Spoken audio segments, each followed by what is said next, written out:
عن ابن عمر رضي الله عنه قال قال رسول الله صلى الله عليه وسلم بني الإسلام على خمس شهادة أن لا إله إلا الله وأن محمدا عبده ورسوله وإقام الصلاة وإيتاء الزكاة والحج وصوم رمضان মুত্তাফাক আলাইহি।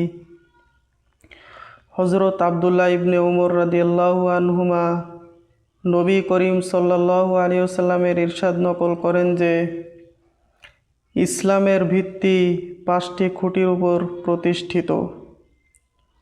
সর্বপ্রথম কালিমায়ে তয়্যিবা লা ইলাহা ইল্লাল্লাহু মুহাম্মাদুর রাসূলুল্লাহ এর সাক্ষ্য দেওয়া, অর্থাৎ এই কথা স্বীকার করা যে আল্লাহ ব্যতীত ইবাদতের উপযুক্ত মাবুদ আর কেউ নাই এবং মুহাম্মদ সাল্লাল্লাহু আলাইহি ওয়াসাল্লাম আল্লাহর বান্দা ও রাসূল।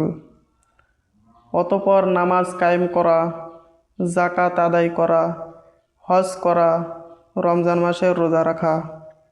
বুখারী মুসলিম।